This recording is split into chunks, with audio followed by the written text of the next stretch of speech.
Alhamdulillahi nahmaduhu wa nasta'inuhu wa nastaghfiruh wa na'udzu billahi min syururi anfusina wa min sayyiati a'malina may yahdihillahu fala mudilla lahu wa may yudlil fala hadiya lahu wa ashhadu an la ilaha illallah wahdahu la syarika lahu wa ashhadu anna Muhammadan abduhu wa rasuluhu sallallahu alaihi wa ala alihi wa ashabihi ajma'in, amma ba'd.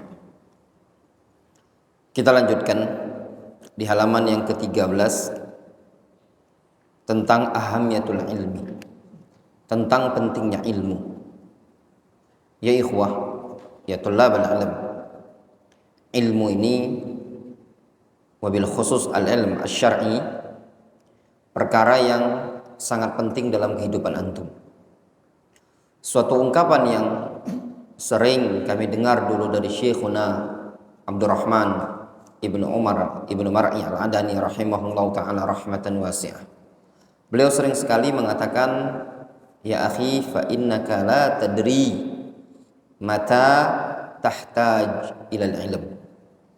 Engkau tidak tahu kapan engkau butuh terhadap ilmu tadi.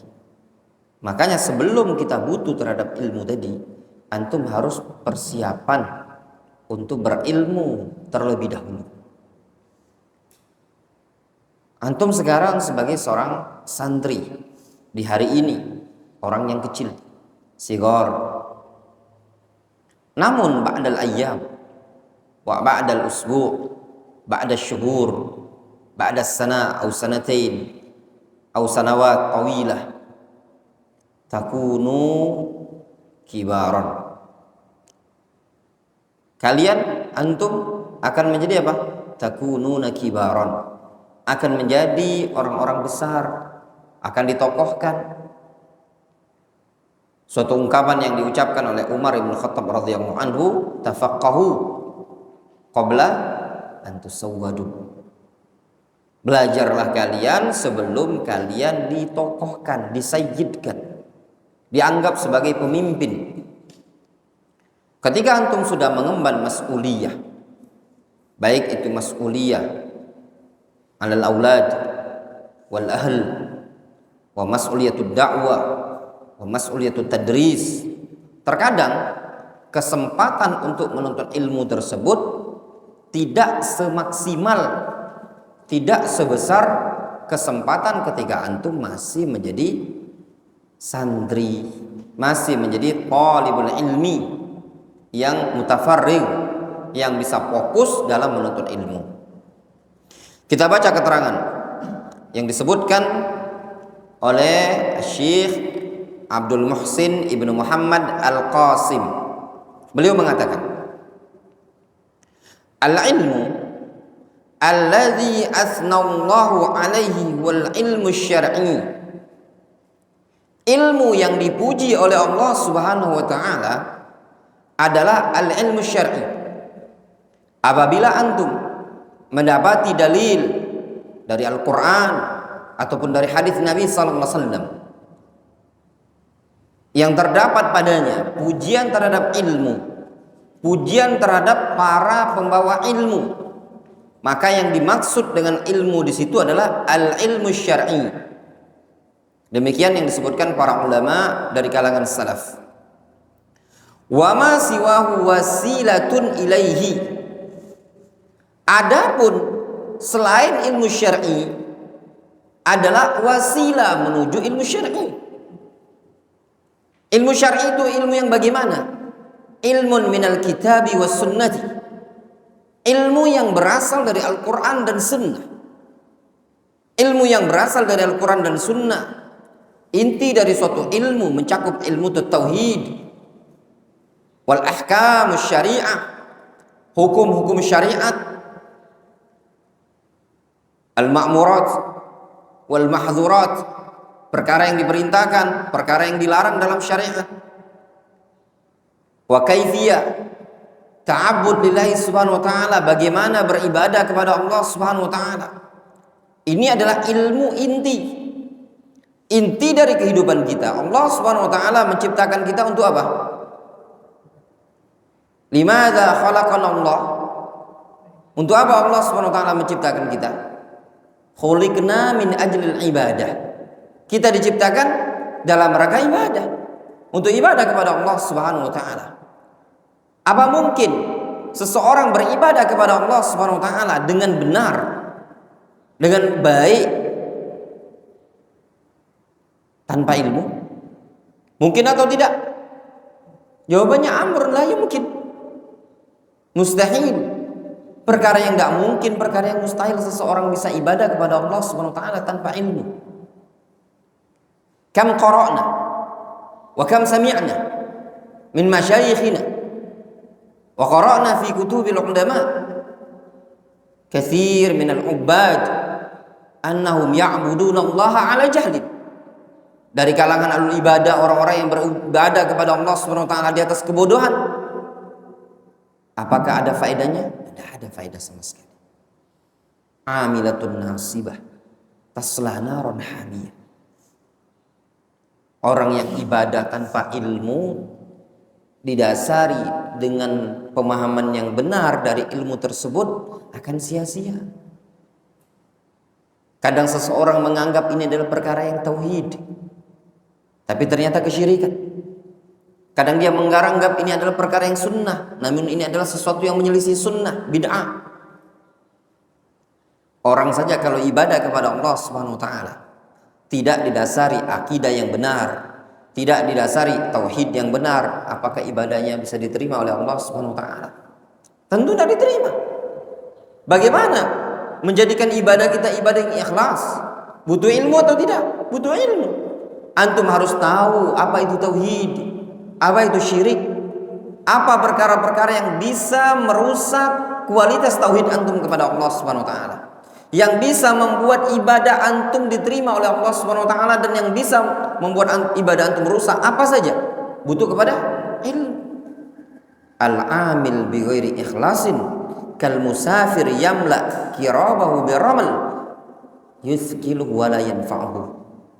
Kata Imam Ibnu Qayyim rahimahullah taala. Orang yang beribadah kepada Allah Subhanahu wa taala tanpa ada keikhlasan mirip seperti seorang musafir yang memenuhi kantung keranjangnya dengan pasir, cuman membuat dia berat, bawanya kemana-mana, namun tidak memberikan manfaat sama dia sama sekali. Demikian ya ikhwah, ya thalabul ilm, gambaran orang yang beribadah kepada Allah di ghairi ikhlas. Apa sebab dia tidak ikhlas? Banyak sebab. Mungkin diantaranya apa? Adabul ilm. Tidak ada ilmu pada dia. Tidak mau belajar mana hal-hal yang bisa merusak keikhlasan, mana hal-hal yang bisa menopang supaya seseorang bisa ikhlas dalam ibadah kepada Allah Subhanahu wa taala. Makanya penting bagi kita semua untuk belajar ya ikhwah. Ya. Manfaatkan untuk menuntut ilmu yang ada di sini. Dengan antum niat yang tulus, ikhlas dalam belajar, maka insya Allah antum akan bermanfaat untuk Islam dan kaum muslimin. Kemudian kata beliau, wa ma siwahu wasilatun ilai.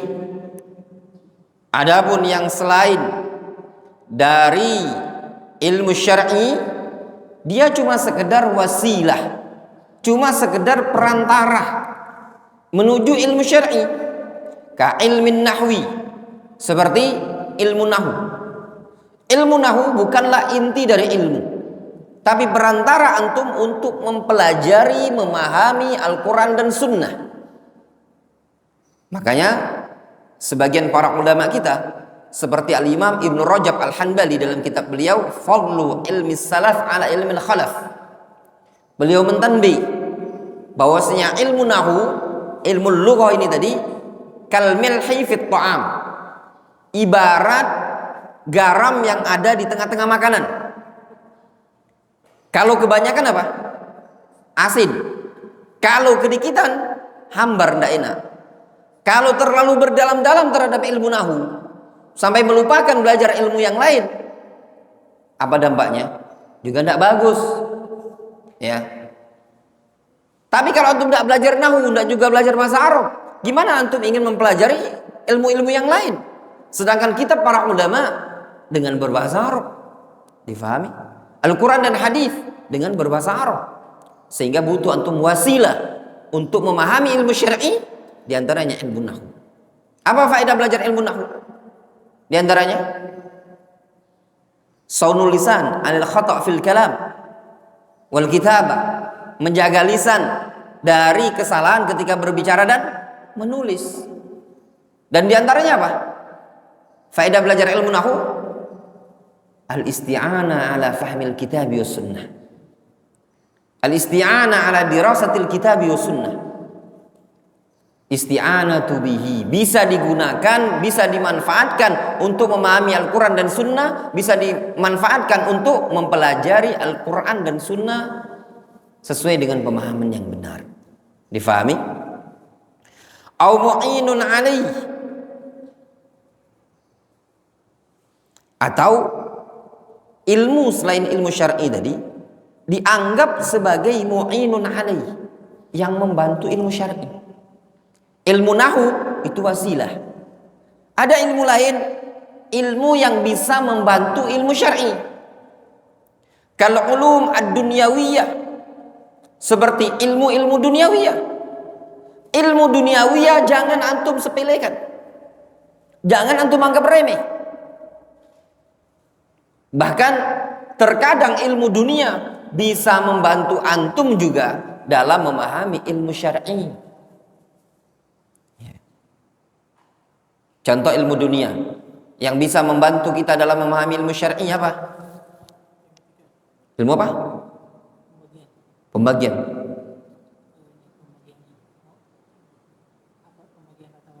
Iya, ilmu hisab, ilmu hitung-hitungan, ilmu matematika, membantu dalam memahami ilmu waris. Rubu, sumun, nisfun, ya apa tidak? Sulusain, 2/3, separuh, 1/8, 1/4. Nah, ini semua juga membantu ilmu hisab, ilmu matematika dalam memahami ilmu syar'i. Difahami? Mafhum? Wadihun insyaallah.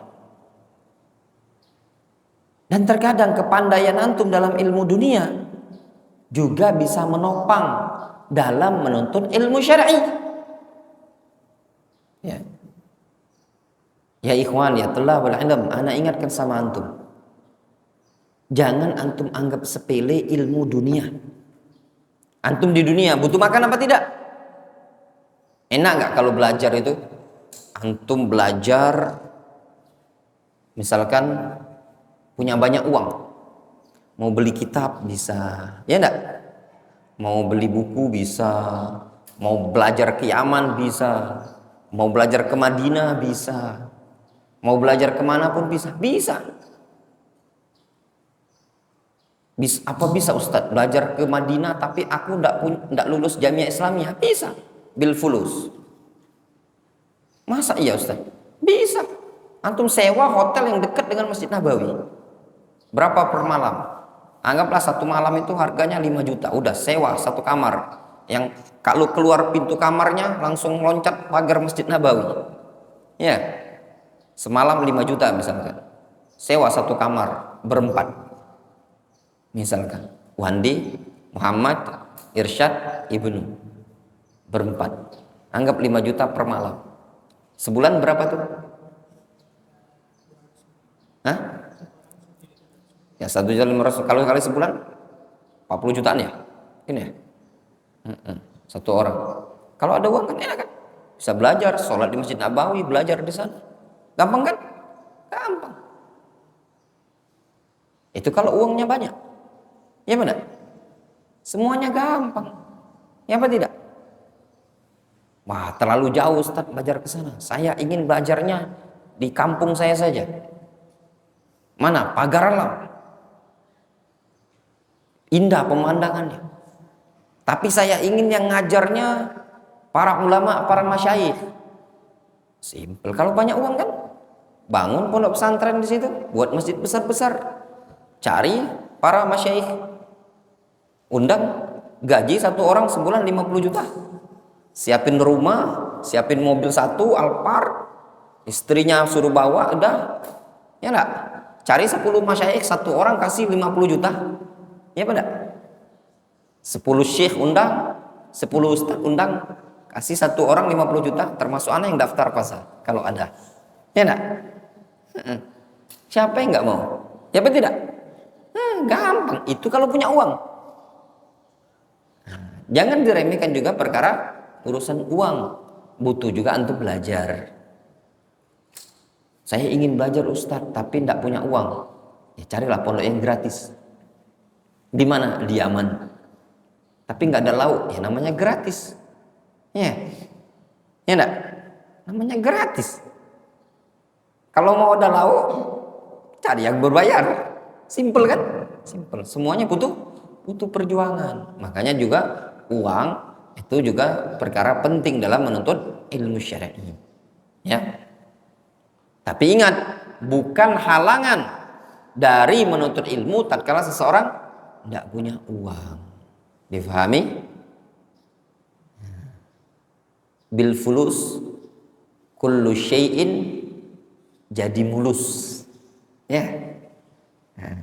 Mafi fulus manfus. Ya, mafi itu artinya tidak ada. Ya. Tak ada fulus mampus gitu.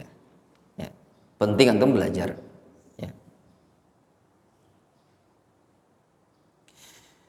Kemudian, qala Ibnu Rajab Al-Hanbali rahimahullah taala.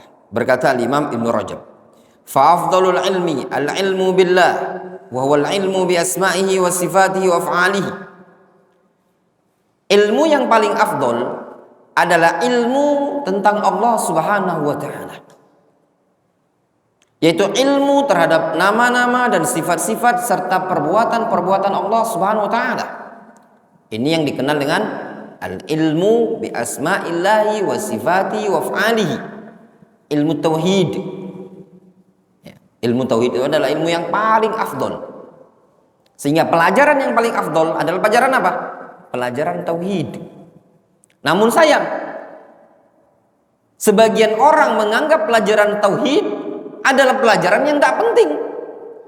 Kita kalau buka pelajaran tentang tauhid, dibuka pelajaran kitab Al-Usul Ats-Tsalatsa, Al-Qawaid Al-Arba', Al-Usul As-Sittah.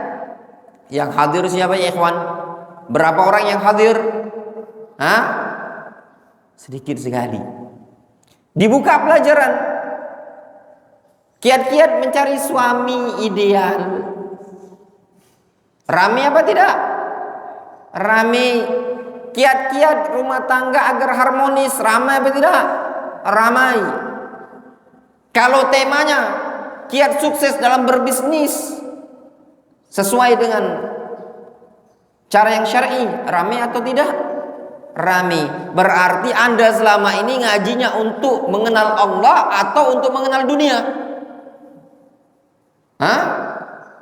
Berarti Anda ikut pengajian selama ini untuk mengenal dunia. Kalau untuk mengenal dunia, ya ndak usah di pengajian, bro. Ya ndak? Sekolah bisnis, kuliah. Ndak usah melebu pondok pesantren. Melebu itu apa? Masuk. Iya kan? Melebu. Kata orang Jawa, masuk kan? Nah, ndak usah melebu pondok pesantren. Ya. Ya namanya. Kalau cuma ingin belajar bisnis, mau belajar cari jodoh, bukan di pondok pesantren. Masuk aja kuliah umum, banyak tuh cewek. Iya enggak? Iya, nggak usah di pengajian-pengajian masjid. Ikut seminar-seminar yang di hotel. Ya. Tempat di sini mempelajari bagaimana kita mendekatkan diri kepada Allah Subhanahu wa taala, bagaimana menimbulkan rasa takut, bagaimana memahami tauhid yang benar. Itu tujuan antum belajar di masjid, di rumah Allah Subhanahu wa taala. Difahami? Nah, ilmu yang paling afdal adalah ilmu tauhid. Pelajari dulu ini. Fahami dengan baik, kuatkan keimanan. Yakini tauhid kepada Allah Subhanahu wa taala. Kalau antum kuat imannya, faham tauhidnya, maka insya Allah yang lain akan Allah Subhanahu wa taala mudahkan urusan antum. Ya apa tidak? Iya apa tidak? Tauhid itu kunci kesuksesan. Ya. Walau anna ahlal qura amanu wattaqau lafatahna alaihim barakatin minas sama'i wal ard. Kalau seandainya penduduk suatu negeri mau beriman dan bertakwa, kami bukakan kepada mereka berkah-berkah dari langit dan dari bumi. Ya betul tidak? Nah, itu tadi. Wa'adallahu alladhina amanu minkum wa amilus salihat la yastakhlifannakum fil ardi kama stakhlafal ladzina min qablihim wa la yumakkinanna lahum dinahumul ladzi irtadha lahum wa la yubaddilannahum min ba'di khaufihim amna ya'budunani la yusyrikuna bi syai'an. Allah janjikan kepada orang yang beriman dan beramal saleh di antara kalian sebagaimana Allah janjikan kepada orang terdahulu, yaitu Allah kuatkan mereka, kokohkan agama mereka. Allah jadikan kalian itu berkuasa di muka bumi. Allah ganti rasa takut dengan rasa aman. Syaratnya apa? Nah, syaratnya satu, kata Allah Subhanahu wa taala, ya'budunani wa la yusyrikuna bi syai'an. Ibadah kepadaku, sembah aku, tauhidkan, jangan melakukan kesyirikan. Sukses insyaallah taala. Ketika antum tauhidnya bagus, maka dunia antum akan terbuka. Masa iya Ustaz? Hah? Para sahabat itu dulu orang-orang yang kiri. Di kota Mekah, kondisi mereka orang-orang yang hina. Wadhkuru iz antum qalilun mustad'afuna fil ard takhafuna ayyatakhatafakumun nas fa'awakum wa ayyadakum binasrihi wa razaqakum minat thayyibat la'allakum tashkurun. Kata Allah Subhanahu wa taala, ingatlah ketika kalian jumlahnya sedikit, mustad'afuna fil ard, kalian lemah, takhafun ayyatakhatafakumun nas, kalian takut, sangat khawatir kalau orang-orang nyerang kalian. Disebutkan dalam ayat ini di tafsirnya At-Tabari, itu ibarat mereka ini gambarannya ibarat rusa yang terjepit di pohon, di batu. Udah nggak mau lari kemana, nggak bisa lari lagi, tinggal diburu, ditembak, gitu loh. Itu gambaran kaum musyrikin, penduduk Mekah. Di sana ada bangsa besar, bangsa Quraisy, ada bangsa Romawi, Persia. Bahkan kampung mereka mau diserang, mereka kocar-kacir. Ketika Abraha datang dari negeri Yaman, ingin menghancurkan Ka'bah, kocar-kacir. Ka'bah itu kampung mereka. Ka'bah adalah warisan nenek moyang mereka, Ismail dan Ibrahim. Mau diserang dari negeri Yaman dengan menggunakan gajah, kocar-kacir mereka, menunjukkan mereka adalah orang-orang yang lemah ya ikhwah.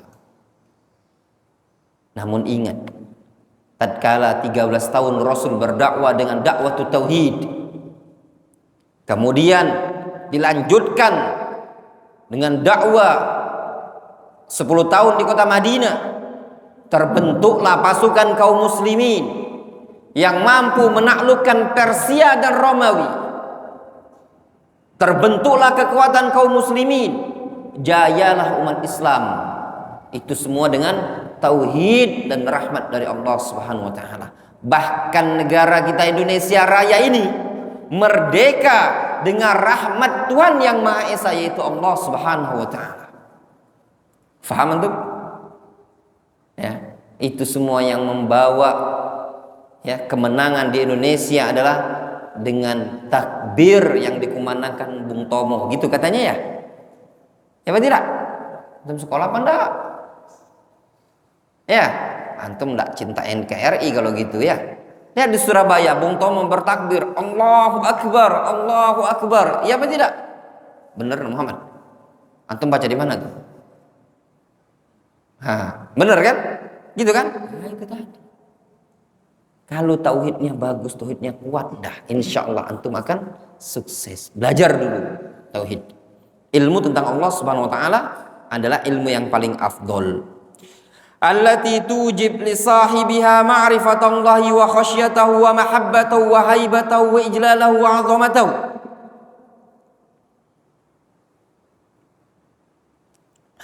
Yang mana ilmu tentang Allah, ilmu tentang tauhid ini tadi bisa menyebabkan orang yang memilikinya, orang yang mempelajarinya mengenal Allah, timbul rasa takut kepada Allah, timbul rasa cinta, rasa segan, pemuliaan, pengagungan terhadap Allah Azza wa Jalla, wa tabattul ilaihi wa tawakkul alaihi, serta bersandar dan fokus berserah diri hanya kepada Allah Azza wa Jalla.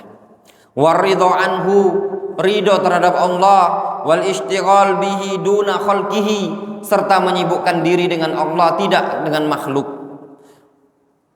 Wa yasba'u dzalikal ilm bimalaikatihi wa kutubihi wa rusulihi wal yaumil akhir wa tafasil dzalik, serta ilmu tersebut mengikuti tentang ilmu terhadap para malaikat, terhadap kitab-kitab, rasulnya, hari akhir dan rincian-rinciannya.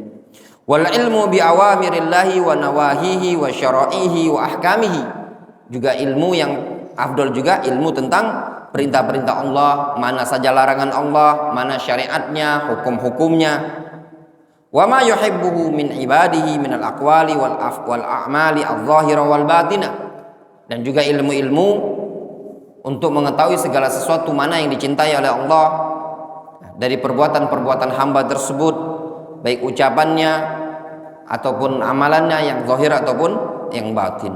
Wa ma yakrahu min ibadihi min al-aqwali wal a'mali adh-dhahira wal batinah, serta mengilmui apa-apa saja yang tidak disukai oleh Allah Subhanahu wa taala, baik berupa ucapan ataupun perbuatan yang zahir ataupun yang batin.